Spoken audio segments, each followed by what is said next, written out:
Good morning, good afternoon, good evening, wherever you are and whatever time you're at watching this video. My name is Trojan. We're going to be going over this plus 14 Solia's Gambit as a Vengeance Demon Hunter, specifically the Aldrachi tree.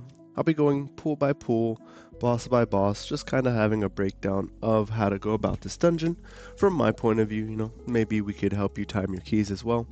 So first things first, I do want to go over said talents. As I mentioned, I am playing Aldrachi Reaver. If you notice on the bottom right hand corner, I am playing Illuminated Sigils. Whether you pick Down in Flames, Illuminated Sigils, it really is a preference thing. I like Illuminated Sigils in this particular one just because there's a lot of mobs. The extra 40% parry chance from Sigil of Flames is very nice when you have a large amount of packs. Sometimes Down in Flames is a little bit better when you deal with heavy tank busters, right? Not as many mobs. If you notice as well, I don't play the Soul Bomb talent. With our 4-piece, it's really beneficial not to play Soul Bomb. If you're running Fellscards, that's something that you really want to do, but in this case, we're not going to. Outside of that, if you notice, I'm not playing Soulmonger as well.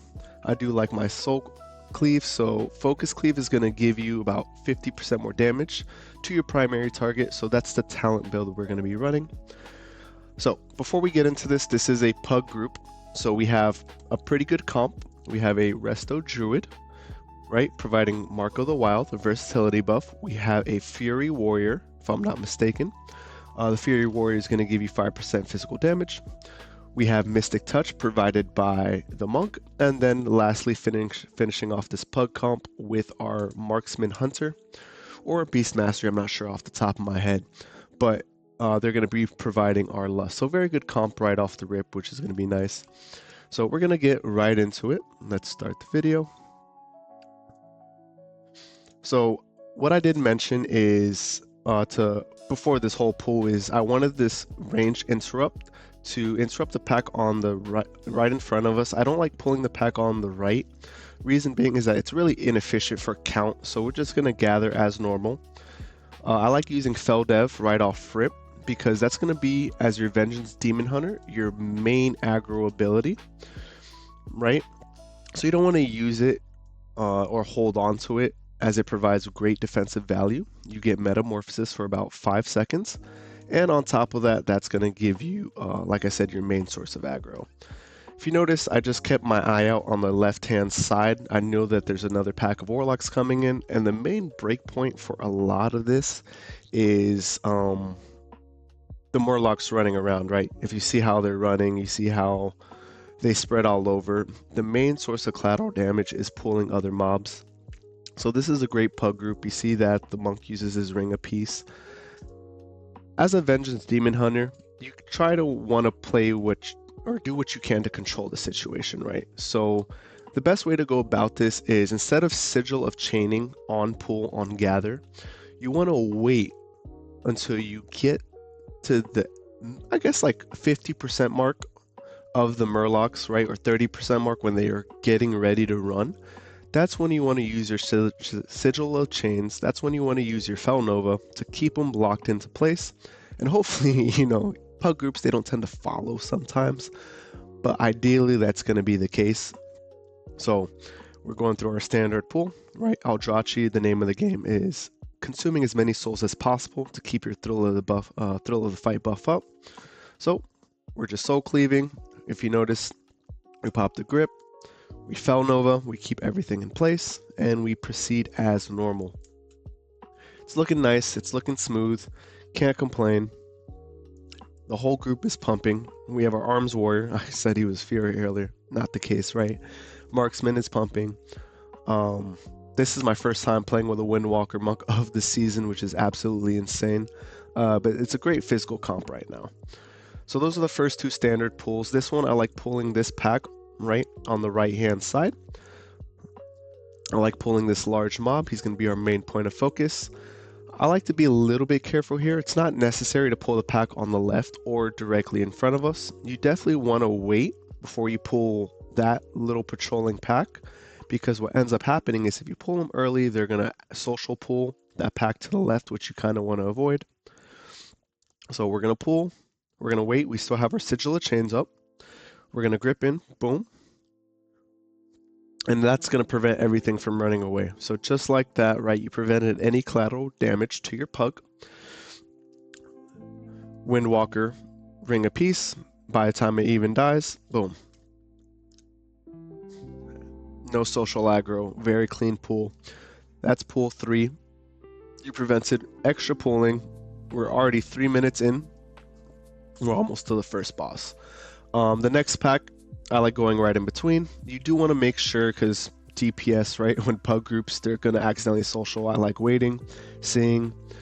We're going to pull these two. Sometimes as a demon hunter, you can, if you want, cage one of these mobs, the ones that spawn the fish totems, if you feel like your group can't handle it.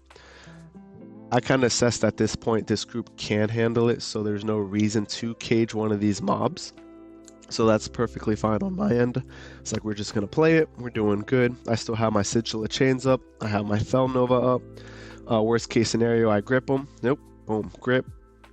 And that's really how you're going to prevent a lot of your wipes in Gambit. It's a very smooth run so far. I'm loving it. I know that the monk is going to pop his Ring of Peace if needed. He always does at this point. So that's pool 3. Actually, pool 4. Now this part right here, what I didn't notice after a couple runs is you want to try to pull these all together. The main point of these mobs is they have 2 abilities. As you see, they have the frontal, and they're going to have a wide AoE circle around them. So you kind of want them to pull at the same time because you want their abilities to go off at the same time. If you wait 10 seconds, 5 seconds, 15 seconds, whatever between chaining these 4 mobs, the issue is you're going to try to kite these around for your DPS. And what's going to happen is their abilities are going to be staggered. So you're going to have your AoE circle going off 1 second. You're going to have another AoE circle going off 5 seconds later. You're going to have another AoE circle going off 3 seconds later. And it's going to be staggered. You're going to try to keep on kiting, and you're not going to have any really downtime. So right now, all 4 of them just went off. You're going to have yourself a little bit of cleave, right? It's going to be nice.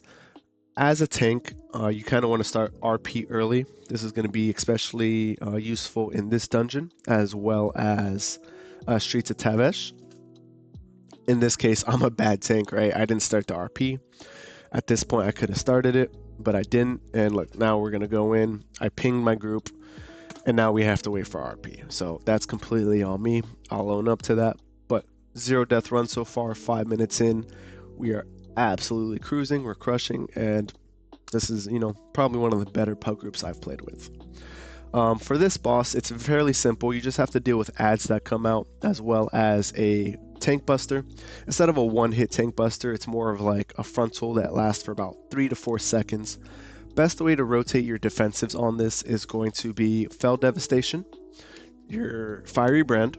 We only have 1 charge of since we played Illuminated Sigils, and your Metamorphosis.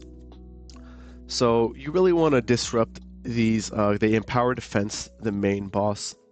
Best way to do this as a Vengeance Demon Hunter. You have Sigil of Chain, Sigil of Misery.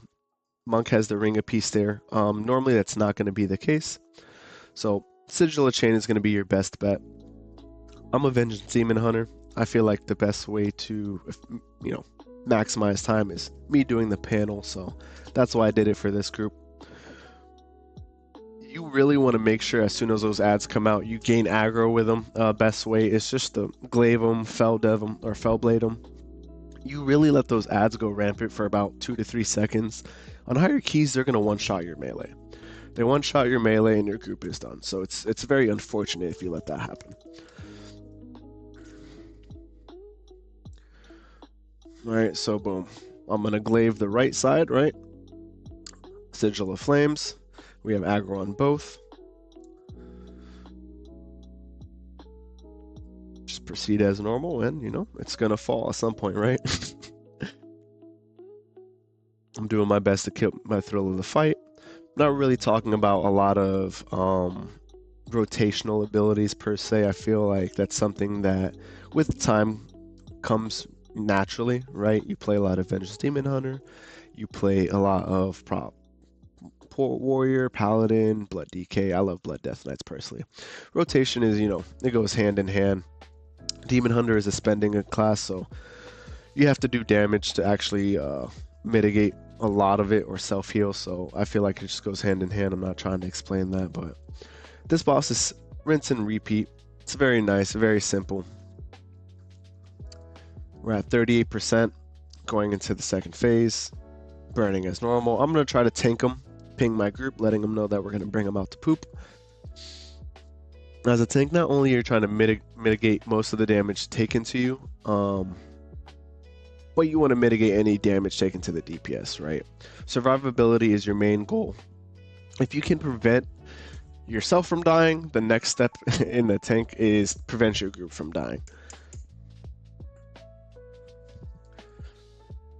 So we're just dealing with our tank busters. Fun fact, if you did not know, a lot of people don't press emulation aura enough. Through the talent tree of your Vengeance Demon Hunter, Emo Aura actually gives you an additional 20% armor increase, so not only is it beneficial in terms of fury regeneration, in terms of fire damage, or aggro purposes, but it's an active defensive that you always want to have up. So if you notice on a lot of these tank busters in first initial pulls, I'm going to press Emo Aura as much as I can. I'm just kind of give you some tips and tricks while we wait for this boss to die, right? But if you can aim to press Emo Aura about 5 times every 60 seconds, right? It has an 11-second cooldown. You can actually keep that 20% armor buff on top of your demon spikes up. Essentially 70% of the run. That's where you kind of want to aim for. It's not always the case, but only time you're really going to hold on to it is if you're going into a next pack and you want to generate some extra souls. So boss is done. We're going to go into the next one. I think I lag out at this point, so it's going to be a little bit choppy.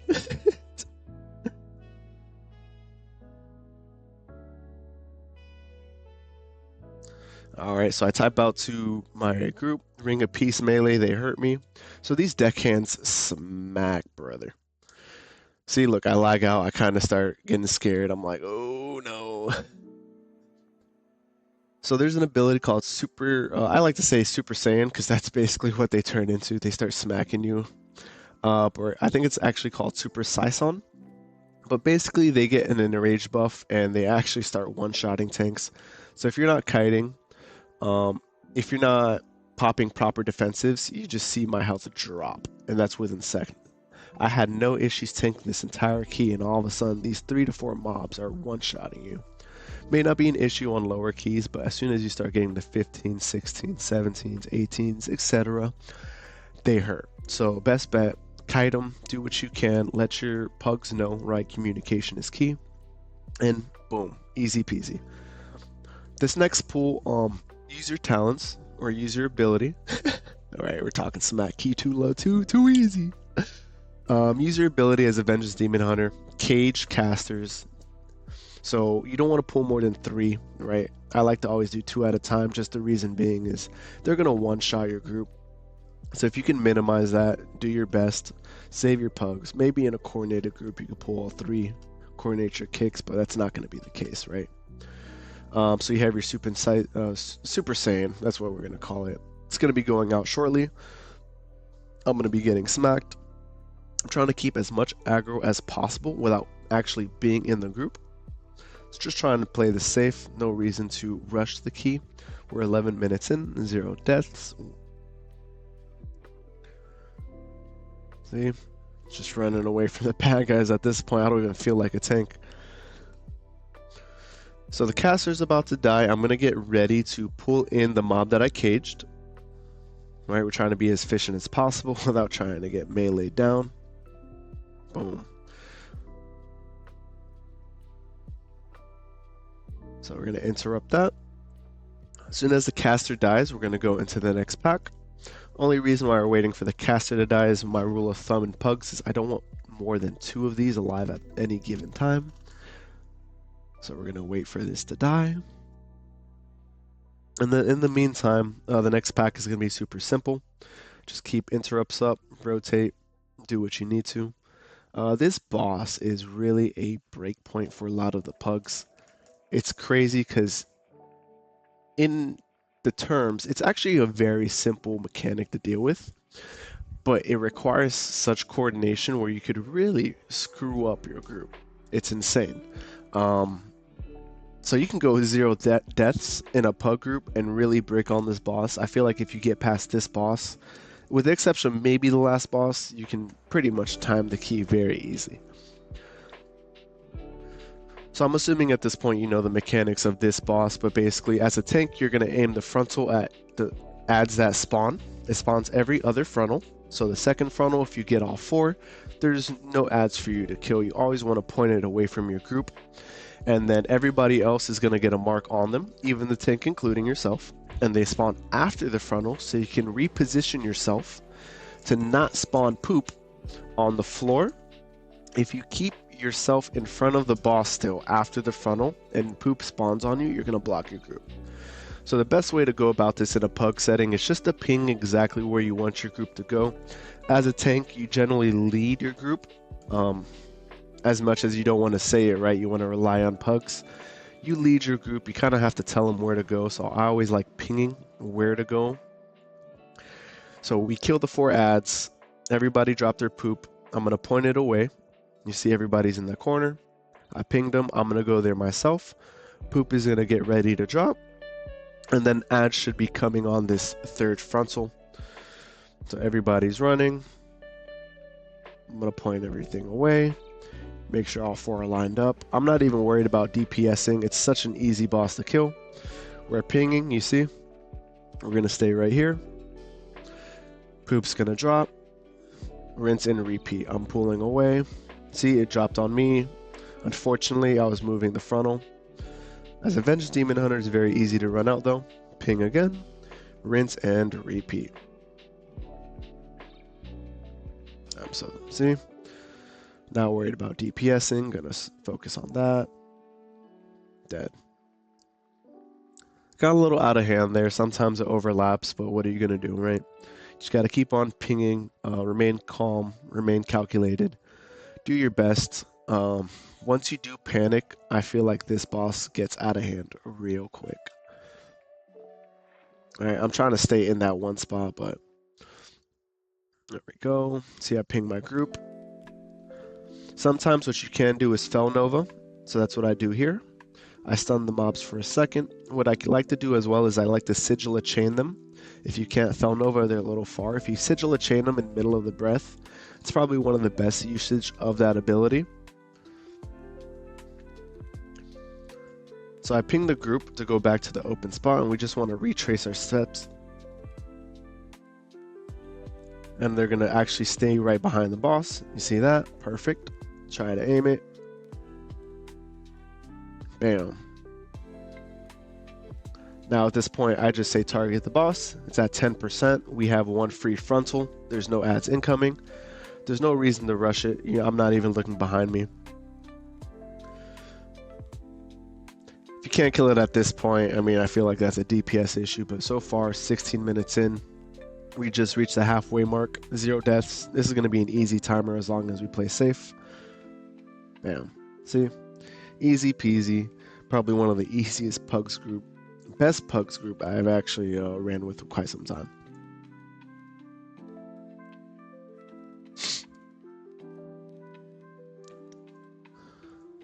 So we just want to be efficient in our count here. We pulled off every single one perfectly in the beginning. So we're right on track to be at 100. We had no collateral with the Murlocs, so one thing to realize that there is a caster mob. I like to Sigil a silence him right off rip just to bring him in. Do you need to? No, but I mean, unless your ranged kick is really on point, sometimes they like to cast out in Narnia. I don't like leaving things in hands of pugs. If I know I could bring them in myself, I'm going to do so. And there's only 1 caster mob, so using your Sigil of Silence to actually bring in that mob is not a big deal.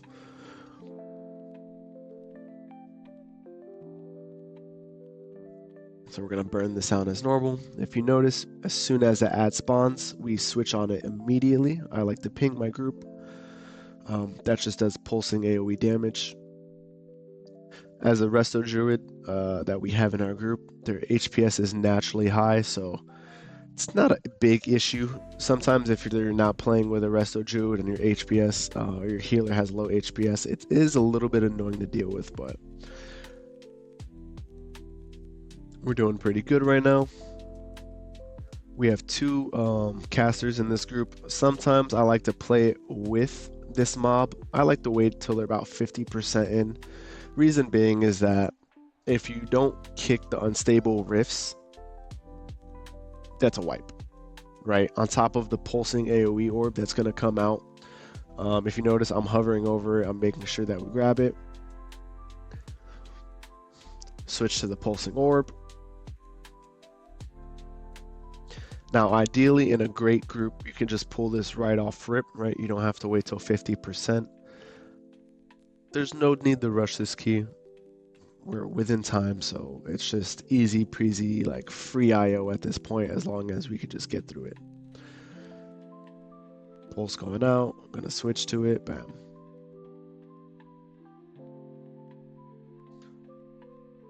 I almost get chunked, which is absolutely insane. Like what? I don't even know exactly what happened there, but bad tank, right? This guy sucks. Who let this guy in the group? So gonna grab this. Gonna get the first kick. Bam.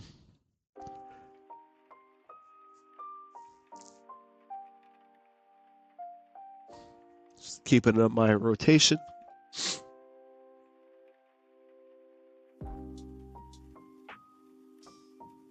Gonna switch to the map. Like super simple, easy peasy, rinse and repeat. I mean, there's not much to it. It's free at this point. We're gonna kill this mob. We're so far ahead, we don't even have lust up for the next 4 minutes. So I mean, at this point, I don't think we'll have lust up for this boss. But do we need it? Right? Fun fact: you could tank this boss in this cart area to prevent the assassins from spawning far. I was a little late to the game because I'm bad at the game. But what's nice is they actually ended up running in.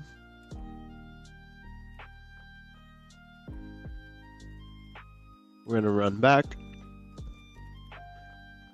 Now, as for the mechanic, outside of the assassin spawning and you having to interrupt them, if you tank them in the spot, it'll be easy. If you notice that our healer is the one grabbing those orbs, so that doesn't do any specific like tank buster, like in priority when you have to absorb the circle. It does damage particular to the person that absorbs it. That's not the case in this time, so anybody could really soak it, whether you're a clothy, you're a tank. So you kind of want to let your pug group know ahead of time if you are a ranged class. In this case, it would be the healer or it would be the hunter. You want them to soak it. And what it does is it puts out a debuff on the group that takes AoE damage and initial damage upon entering the circle. So you just want to stagger it. If you have 3 DPS running for it and they all go at the same time, now you have 3 stacks of the AoE going out. Your healer probably can't heal it, and boom, your group just falls over. So hey, be like, hey, Mr. Hunter, Mr. Healer, etc., etc. You guys are the ones that are primarily soaking it, and obviously just stagger it, and it's just an easy mechanic to deal with. So if you notice, we're basically all kept up. It's a resto druid, so we're all looking good. Right here, you want to pre-position yourself behind the stars. How it is you want everybody to run the star, or I guess run the effect through the star. You're going to have an arrow on where it goes. As long as you get 5 stars each time, then you're good to go. If you miss it, you have to do it all over again, and it does apply a debuff to you, making you take increased damage from the missiles that are going to income. As you see, I think they're comet missiles. I'm not sure exactly what the mechanic name is, but if you have more than 1 or 2 of this debuff, what ends up happening is you take 200% increased damage and you get 1 shot. So you kind of want to prevent from messing up the first time. This is a simple, move out of the circle mechanic. If you see that our healer is going to go out, grab the circles. We like to tank them in the corner, either side, left or right. I like to just ping my group exactly where we're going to go. This is going to prevent any issues of being in the middle, getting hit by the comments. I feel like at that point, if your DPS gets hit, that's completely on them. But as a tank, you did what you needed to do.